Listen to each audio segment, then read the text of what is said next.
Hi, I'm Sue. And I'm Lisa. We are retired teachers who each have taught over 30 years in elementary schools. I started to write a book about all the funny things that happened to me as an educator, but I couldn't get anyone to read it. So my friend Lisa here, who is also hysterical, decided to share these stories together out loud. And so was the birth of our podcast. We didn't know what we didn't know. Sit back and enjoy. Woohoo! Ho, ho, ho! Hey, Lisa, welcome to We Didn't Know What We Didn't Know. This is the podcast where two retired teachers relive the chaos, comedy, and caffeine-fueled survival strategies of teaching. And I'm Sue, your resident early bird, who is always in the teacher's lounge before the sun came up. And I'm Lisa, the night owl, who was probably still stapling papers at midnight. Yes. Yeah, and slept too late. Yeah. Together, we've seen it all. Yep. And have lived to tell the tales. In a podcast. Including the wonderfully weird world of educator holiday parties, which we're going to talk about today. I think that would be just a little mini for y'all as your Christmas or Kwanzaa present. Lisa, when I think of holiday teacher parties, I think of many categories. Oh, there's a lot. There were the boring ones where you wish you could stay home, the chaotic ones where HR probably was called, and the rare... or should have been called. Yes, and the rare and glorious ones that you had fun in. So I thought today we could talk about the fun that we had that was mandatory. Right. The awkwardness of having teachers who are never drinking or swearing together. The going too far Monday apologies. Oh, yeah, that happened more than once. And the rare magical parties. Yeah, let's talk about, what's funny about holiday parties is everybody has this, it's kind of bittersweet. Yes. You're like, I want to go, and then you go and it's boring. Or I didn't go, and now everybody's telling Monday how great fun it is. So you almost have that FOMO where your fear of missing out leads you to them. And Lisa, I don't know if you don't know this about me, but I don't like to stay up late. Yeah. No, you're the one drink wonder. One drink wonder. I hear about all the fun you had, but it was way after I went home. A lot of times the parties just kept going and going. And I was not there. But, let's start with what we do know. And that's the mandatory games. Games to kind of brighten the mood. Yeah. So I was on the party planning committee, and we always had to do games. So the first one, you tell about that one. Okay. One year we had a white elephant exchange. Oh, we did that a lot. Well, yeah, we did. But this one particular year was really funny. We had a person that worked at our school, and he had gotten this green pickle. And I think there's some significance. It's an ornament from West Germany. At the time. Now it's just Germany. He was so excited to get this pickle. But people kept taking the pickle from him. And as the night went on, the game went on, he got ornerier and angrier, like, I want that pickle. He was very upset. And he was getting really, really upset. So it became then a game for us.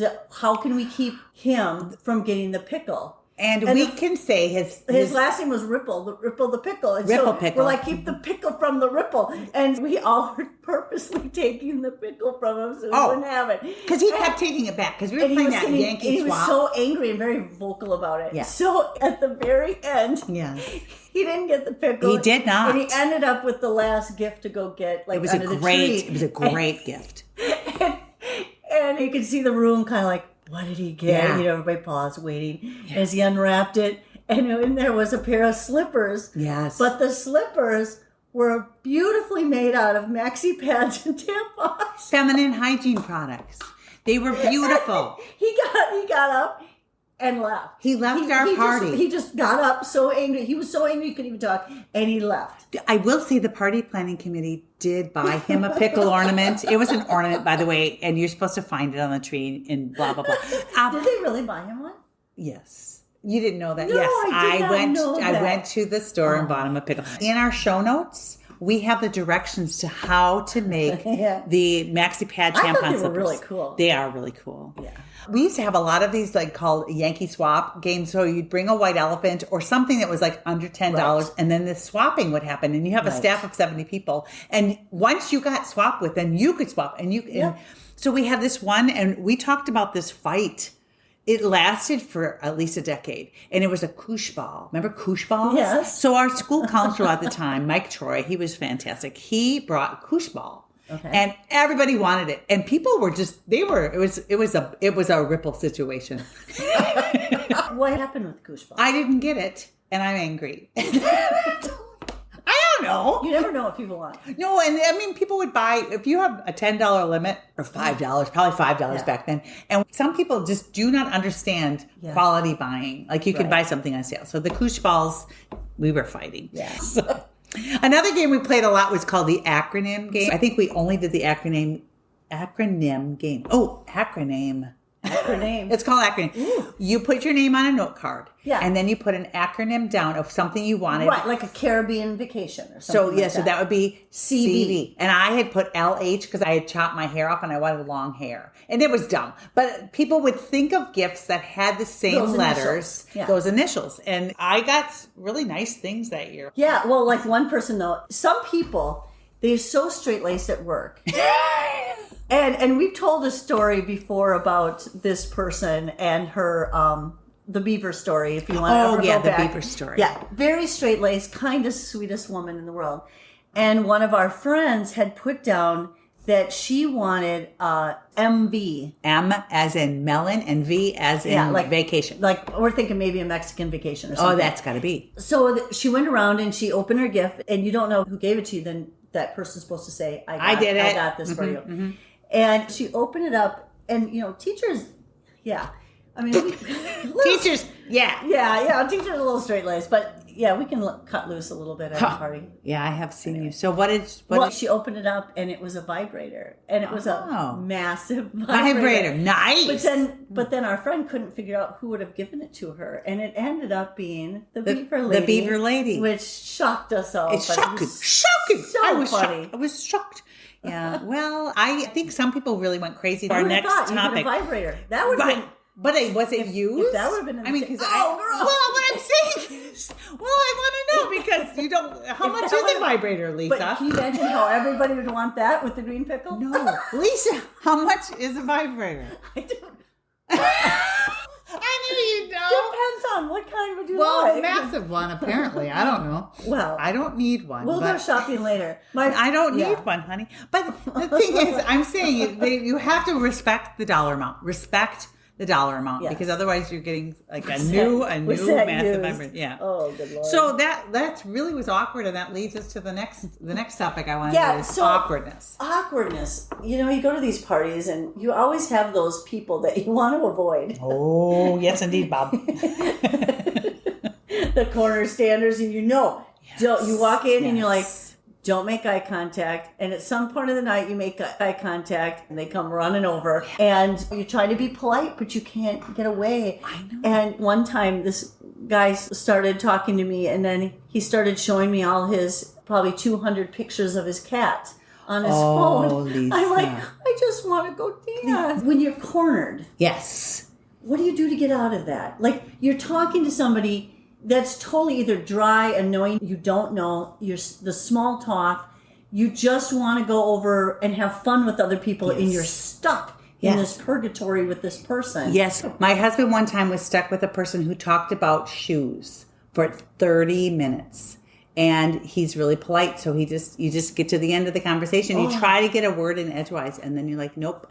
And you say, got to go to the bathroom. You say, got to get a refill. You just get away. Yeah. But the person that gets you in those positions, they don't pick up on clues. If I'm talking to somebody and they're looking over my shoulder, I end the conversation immediately. Like, okay, I got to go. See you later. Or those other things like their posture, how they're standing. I'm like, okay, they're uncomfortable. They're starting to sweat. I'm annoying them. Or I'm frustrated. But that's you. It's 100% these other people that don't pick up on it. They don't pick up on it. And in your head is like, I just want to run away. You're smiling on the outside, on the inside, you're screaming, shut up! Like that. Shut up. Jesus. I have another thing that always happens to me, and I don't know why. Because I don't know if people just think that I care. Oh, but people will come up to me all the time, anywhere I go. People come up and they'll just start telling me their whole life story. Their whole life story. That's weird.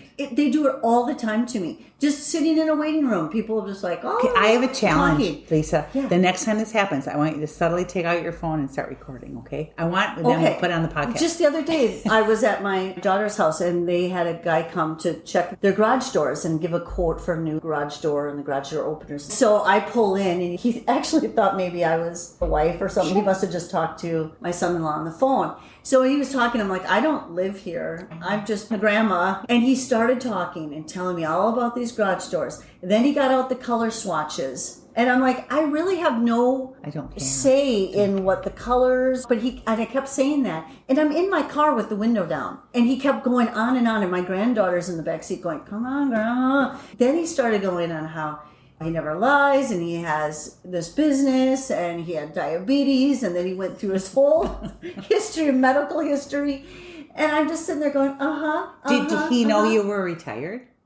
No, it's what people that's do. Sometimes the opening where people think you've got... And these people will just start telling me their whole life stories, and I'm just too kind.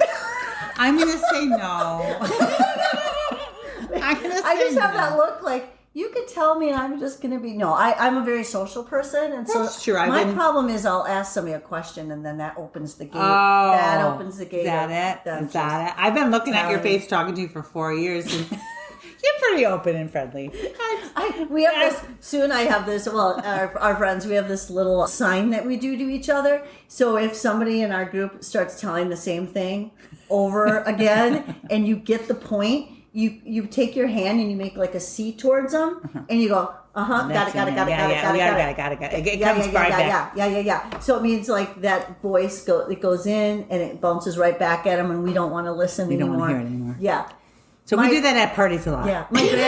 Here's a funny story. My granddaughter this morning, my daughter called and said that she woke up her daughter and she was talking to her, and my granddaughter's 3, and she said, Mommy, because she was trying to wake up, she's trying to open those eyes, and she's yawning. She's like, Mommy, there's a lot of alphabet words coming out of your mouth. So cute. Like, shut up. Well, that's how I felt at parties a lot. Yeah. I would love to say, I'm done. My daughter has this great thing that she does. Okay. She's in college, and I've tried it. It's really funny. So if somebody's talking to you, and you just want to get away, she'll moonwalk away. She'll take her arms out and in front of her, and she'll kind of wave them, and then she like moonwalks away. That would be good. That was her little escapism kind of thing. Good to know. Yeah. I don't think we have to worry about any more parties like that. We don't have step now retired. They don't invite retired people. Really, wouldn't that be fun to go to? Because all the filters have left the building. The filters for us. I am planning a caroling party for December 15th, so that's a thing. You're gonna go around and carol to people's houses? We're just going to a nursing home, and you have to coordinate all that. Well, they like that. But it's all the people, though, that are participating in this party are probably old enough to be in a nursing home themselves. I remember caroling in school as a kid, and we'd go to nursing homes, and they love that. But when people come and carol to your house, it's so awkward. Do you just stand there and look at them okay. Some subpar singers are singing outside. I know, but you don't know what to do. You just stand there and smile at them. No, this is I'm cold and I want to go in. Ho, ho, ho.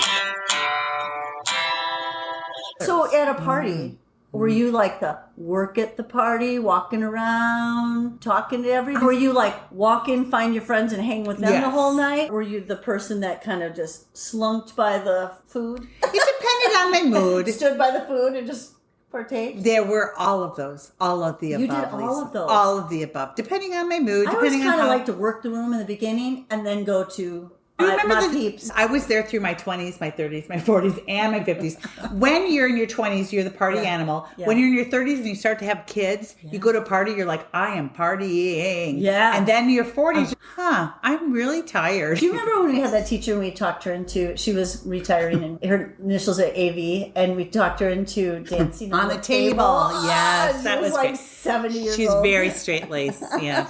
So every once in a while, they would have surprise fun. you. Didn't you bring a date?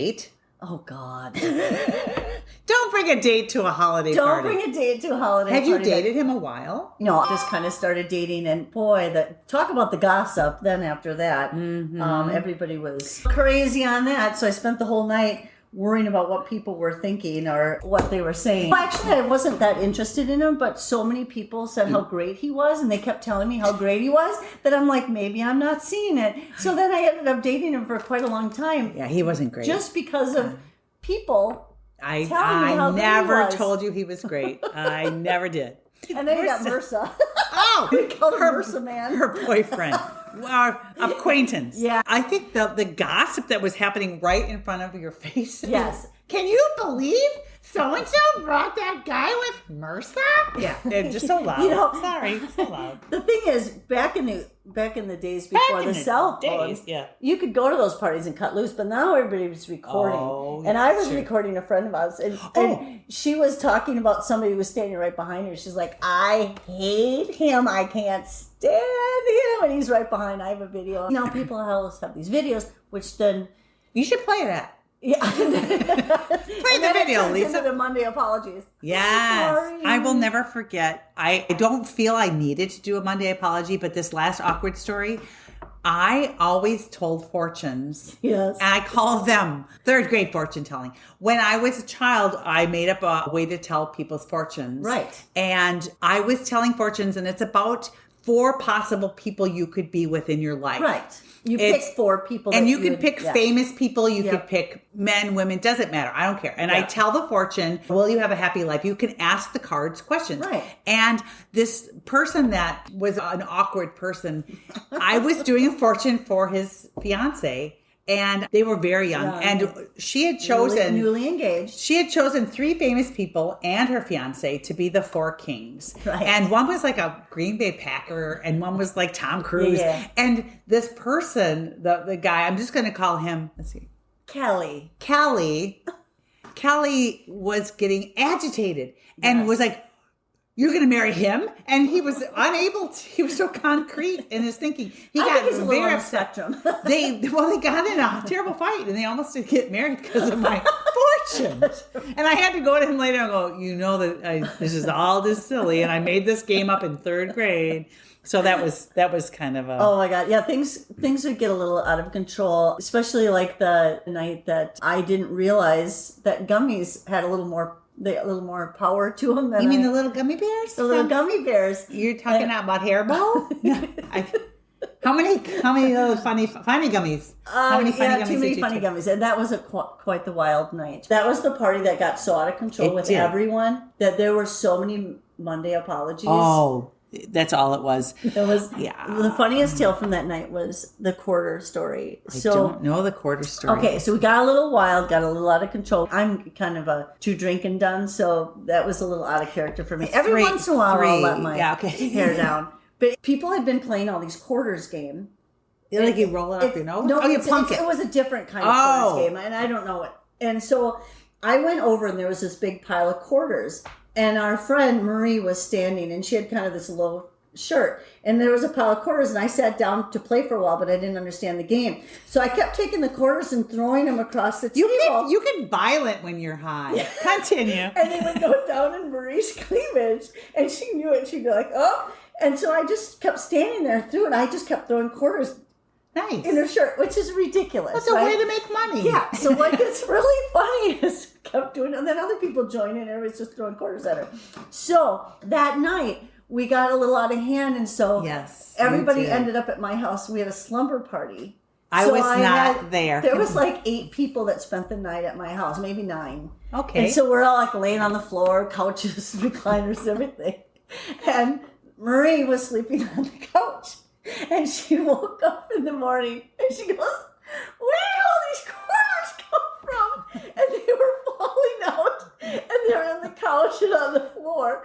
And it gets even funnier. She went home and she texted me later. She goes, I went in to get in the shower and all these quarters kept falling. And she's really not that well endowed. That's impressive. I'm a good shot. You are a very good shot. Lots of years of throwing. I have one superpower. I can hit any basket anywhere from my classroom. She was laughing. She goes, she had plenty of quarters to pay for whatever she needed. Whatever she needed. But they kept falling out of her. You could have knocked her eye out. I'm like, I'm want those quarters back. You're going to scratch your It was cornea. probably like 30, 40 quarters. Wow. She tucked in her shirt, so they were just going. Lisa, there's a line. There's a line. And you cross it. All the time. And then when there's a cross line, I'm like, oh. There's the thing. Some people stay way below the line. If you're way below the line. Way. And with me, this is why I try not to party too much, because I will literally, if I know where the line is, I will go right to it. But you go down here below. And I'll go below the, I'm just saying, if you have the line, I'm going to surpass that line. Yeah. Some people stay way above the line. Yeah. That's what I meant to say, not way below the line. Some people stay way above the line. Yes. And they'll come down a little bit towards. But if you give me the line, I will go to it. Yeah. But if I don't know where the line is, then I'm a little more cautious. You know where the line is. Yeah. Okay. Well, how about we had this one party, I think, were you there? It was at this old mansion, the Schlegel Mill house. Yeah. And it was going to be the best party ever. Yes. Best, because we had this place. And that's where the pickle happened. The pickle did happen. But I will say that I thought for sure that was going to be that magical unicorn moment where everything just came together. We had the potluck. Everybody brought something delicious. We had heartfelt gifts like the pickle, and that was funny. What did you usually take? I usually brought my meatballs, my famous meatballs. And those are the ones where you mix apricot preserves and barbecue sauce and put them in a crock pot. Okay. Crock pot. Do you know what my go-to is? You know what my go-to is? Sloppy Joe's? No, I don't cook. I always go buy a veggie tray. That's my go-to. That's a good one. And it drives my family crazy. They're like, why are you buying a veggie tray? My son, a couple weekends ago, we had a family thing, and he came, and I go, our contribution's a veggie tray. And I said, so we're just going to stop at Costco on the way down and buy it. He goes, Mom, that's ridiculous. I literally can go to the store and get vegetables for like $4. Yeah. And you're spending create this big ones. 40. And you're spending like, And I'm like, I don't want to deal with it. What was Nancy's go-to? Remember? 100% shrimp ring. She always brought a shrimp ring. I didn't know that. Always. She brought a shrimp ring. Yeah. Shrimp. She just tried to kill me. I'm allergic to shellfish. Well, she wanted to kill you. She wanted to kill you, and it would have been fun. It would have jazzed up the party. EpiPen! Boom! Okay. The one that was perfect at the Schlegel Mill, it's a German word, is this person that drank out of the Coke can that we talked about. He brought a whole ginormous watermelon to the party. To a Christmas party. As his appetizer. And we were in this mansion with no utensils and stuff. And I said... Was it injected with vodka or anything? Not even fun like that. He didn't have a knife, though. Didn't have it was just a whole watermelon.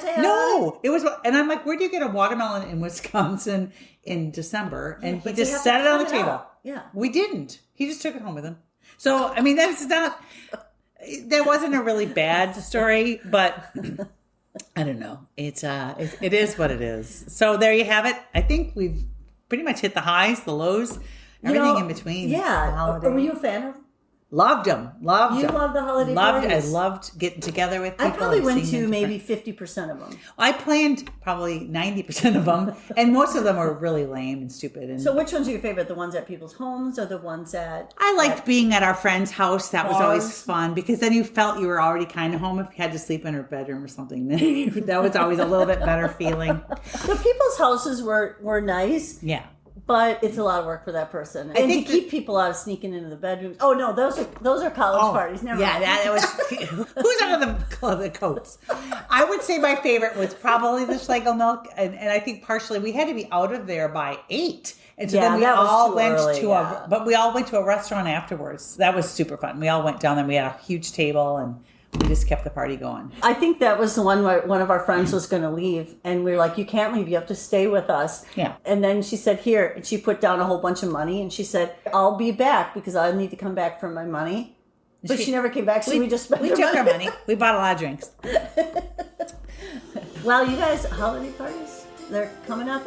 Yeah. Well, if you want to go somewhere where there's probably going to be glitter and everybody's judging you, that's fine. Go to those holiday parties. We hope we made you laugh and maybe cringed a little too. If you got a holiday party story that tops ours, we want to hear from you. But we want to hear from you anyway. Just please review or share or comment. All the stuff. We have a new stuff. group of friends on Threads. And I wanted to shout out to you guys on Threads. Threads is the most positive, fantastic space for people to share what they're thinking and feeling. It's better than anything out there. Because Facebook is a desert of nothingness. And Instagram, I'm not cool enough for any of TikTok and all that. So go to Threads, our Threads people. We want to say thank you to you. Yeah, so join us next time for more stories, laughs, and reminders of why retirement is such a beautiful thing. I love retirement. That's where we're headed with our podcast. Until then, keep that coffee hot and the grading pens capped.